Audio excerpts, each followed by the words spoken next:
ममता और अन्ना में बुधवार को दिल्ली में आखिर हुआ क्या? ममता की पार्टी टीएमसी में नंबर 2 नेता मुकुल राय चाहकर भी अन्ना से नहीं मिल पाए।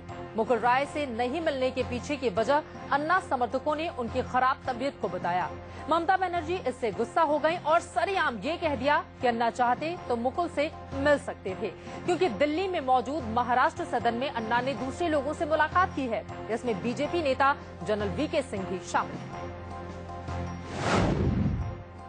अब सवाल ये कि क्या बीजेपी से बढ़ रही हैं अन्ना की नजदीकियां? कयास ऐसे लगाए जा रहे हैं क्योंकि इस वक्त अन्ना के बेहद करीबी 2 लोग बीजेपी से सीधे जुड़े हैं, जनरल वीके सिंह और किरण बेदी। इन दोनों की भूमिका किसी हद तक अन्ना के लिए आज अरविंद केजरीवाल वाली है।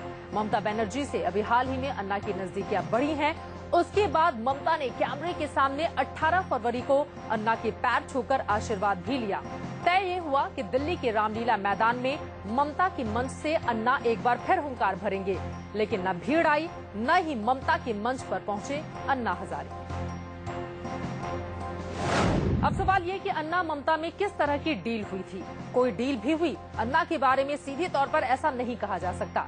अन्ना ने जनवरी में देश की 17 राजनीतिक पार्टियों को एक पत्र लिखा।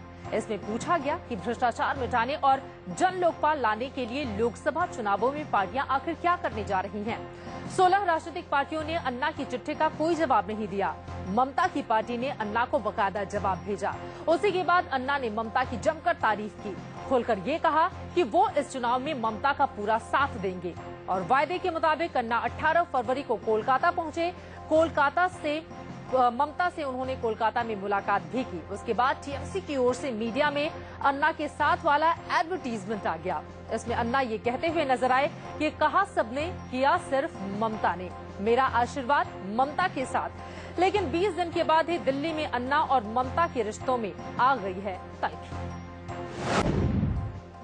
अब सवाल ये है कि ममता को क्यों चाहिए अन्ना का आशीर्वाद? दरअसल ममता को लगता है कि जिस तरह अन्ना आंदोलन की बुनियाद पर अरविंद केजरीवाल ने दिल्ली में सरकार तक बना डाली, अन्ना कुछ वैसा ही फायदा ममता के मिशन पीएम को दिलवा सकते हैं।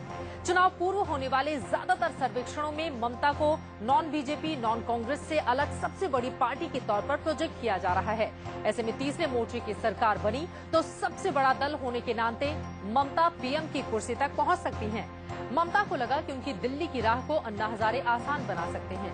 वो कोलकाता से बाहर उन्हें एक ईमानदार और स्वच्छ राजनीति करने वाले नेता के तौर पर मजबूत पहचान दिला सकते हैं। लेकिन 12 मार्च को पर्दे के पीछे क्या हुआ, ये अभी तक रहस्य बना हुआ है। तो चलिए इसी के साथ डील रूम में आज के लिए फिलहाल इतना ही, लेकिन इंडिया न्यूज पर खबरें लगातार जारी है। आप कहीं मत जाइए।